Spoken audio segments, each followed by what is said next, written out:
नमो भगवते वासुदेवाय। सभी भक्तों को जय श्री राधे कृष्ण। श्रीमद् भागवत महापुराण चतुर्थ स्कंद पंचविंशो अध्यायः। पुरंजन उपाख्यान का प्रारंभ। श्री मैत्रेय जी कहते हैं, विदुर जी, इस प्रकार भगवान शंकर ने प्रचेताओं को उपदेश दिया। फिर प्रचेताओं ने शंकर जी की बड़े भक्ति भाव से पूजा की। उसके पश्चात वे उन राजकुमारों के सामने ही अंतर्धान हो गए।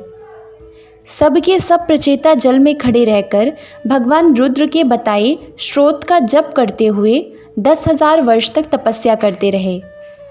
इन दिनों राजा प्राचीन बरही का चित्त कर्मकांड में बहुत रम गया था। उन्हें अध्यात्म विद्या विशारद परम कृपालु नारद जी ने उपदेश दिया। उन्होंने कहा कि राजन, इन कर्मों के द्वारा तुम अपना कौन सा कल्याण करना चाहते हो? दुख के आत्यांतिक नाश और परमानंद की प्राप्ति का नाम कल्याण है, वह तो कर्मों से नहीं मिलता। राजा ने कहा, महाभाग नारद जी, मेरी बुद्धि कर्म में फंसी हुई है, इसलिए मुझे परम कल्याण का कोई पता नहीं है।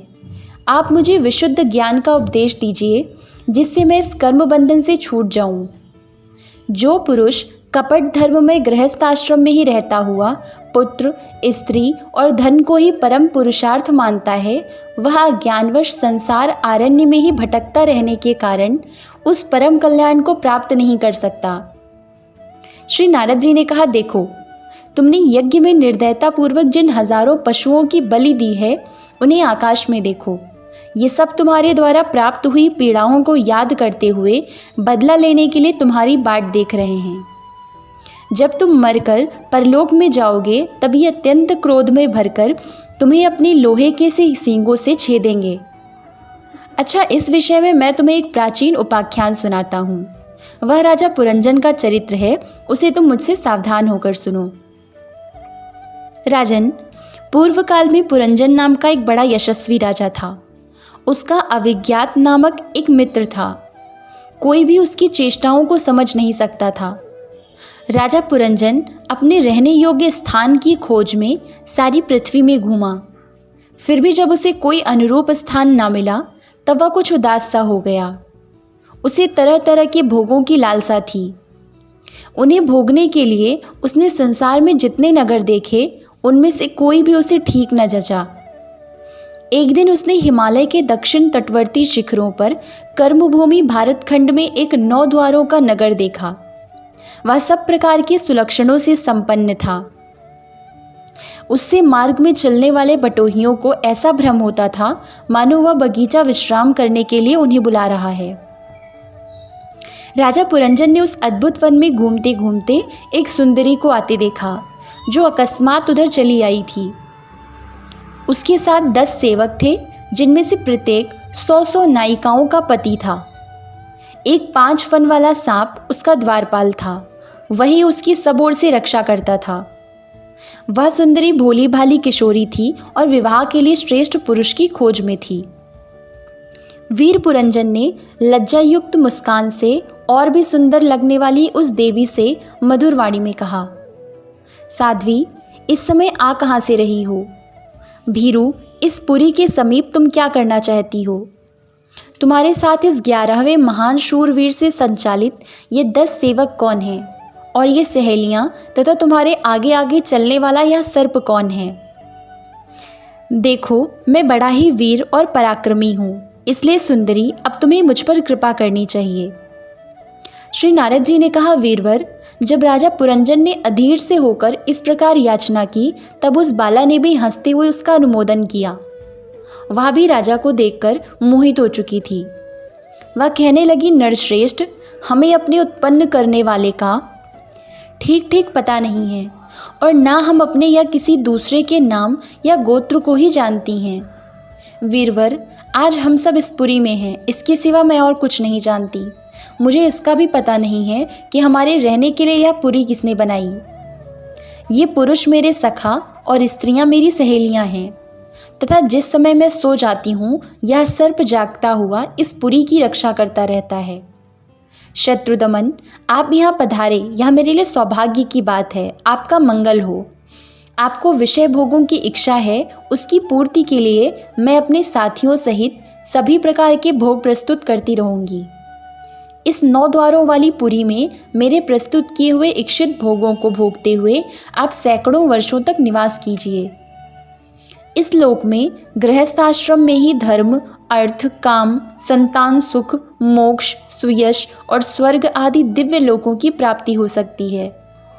संसार त्यागी यतिजन तो इन सब की कल्पना भी नहीं कर सकते। महापुरुषों का कथन है कि इस लोक में पितर, देव, ऋषि, मनुष्य तथा संपूर्ण प्राणियों के और अपने भी कल्याण का आश्रय एकमात्र गृहस्थाश्रम ही है। वीर शिरोमणे, लोक में मेरी जैसी कौन स्त्री होगी जो स्वयं प्राप्त हुए आप जैसे सुप्रसिद्ध उदारचित्त और सुंदर पति को वरण ना करेगी। श्री नारद जी कहते हैं, राजन, उन स्त्री पुरुषों ने इस प्रकार एक दूसरे की बात का समर्थन कर फिर 100 वर्षों तक उस पुरी में रहकर आनंद भोगा। गायक लोग सुमधुर स्वर में जहाँ तहाँ राजा पुरंजन की कीर्ति गाया करते थे। जब ग्रीष्म ऋतु आती तब वह अनेकों स्त्रियों के साथ सरोवर में घुसकर जल क्रीड़ा करता। उस नगर में जो 9 द्वार थे उनमें से 7 नगरी के ऊपर और 2 नीचे थे। उस नगर का जो कोई राजा होता उसके पृथक पृथक देशों में जाने के लिए ये द्वार बनाए गए थे। राजन, इनमें से 5 पूर्व, 1 दक्षिण, 1 उत्तर और 2 पश्चिम की ओर थे। उनके नामों का वर्णन करता हूँ। पूर्व की ओर खद्योता और आविर्मुखी नाम के 2 द्वार एक ही जगह बनाए गए थे।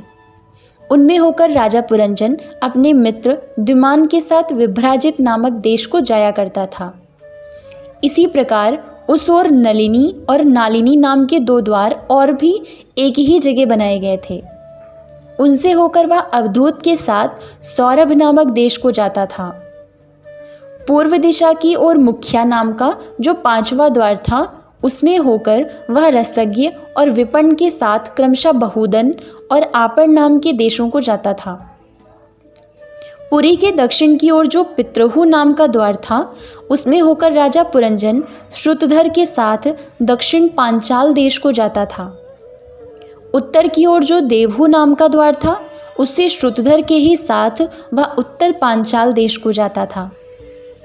पश्चिम दिशा में आसुरी नाम का दरवाजा था, उसमें होकर वह दुर्दम के साथ ग्रामक देश को जाता था। तथा निर्ऋति नाम का जो दूसरा पश्चिम द्वार था उससे लुब्धक के साथ वह वैशस नाम के देश को जाता था। इस प्रकार निवासियों में निर्वाक और पेशस्कृत ये 2 नागरिक अंधे थे।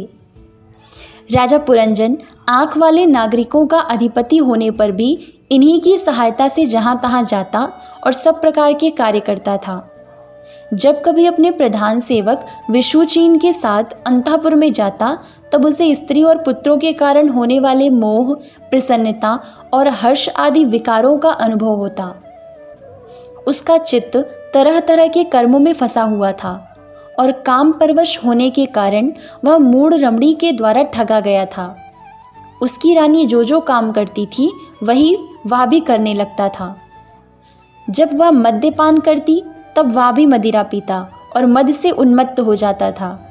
जब वह भोजन करती तब वह भी भोजन करने लगता और जब कुछ चबाती तब वह भी वस्तु चबाने लगता। इसी प्रकार कभी उसके गाने पर गाने लगता, हंसने पर हंसने लगता, बोलने पर बोलने लगता। वह दौड़ती तो वह भी दौड़ने लगता, खड़ी होती तो खड़ा हो जाता, सोती तो सोता और बैठती तो वह भी बैठ जाता। कभी वह सुनने लगती तो आप भी सुनने लगता, देखती तो देखने लगता, सूंघती तो सूंघने लगता और किसी चीज़ को छूती तो आप ही छूने लगता। कभी उसकी प्रिया शोकाकुल होती तो वह भी अत्यंत दीन के समान व्याकुल हो जाता। जब वह प्रसन्न होती तब वह भी प्रसन्न हो जाता। इस प्रकार राजा पुरंजन अपनी सुंदरी रानी के द्वारा ठगा गया। सारा प्रकृति वर्ग परिकर ही उसको धोखा देने लगा। वह मूर्ख विवश होकर इच्छा न होने पर भी खेल के लिए घर पर पाले हुए बंदर के समान अनुकरण करता रहता। ओम नमो भगवते वासुदेवाय। जय श्री राधे कृष्ण।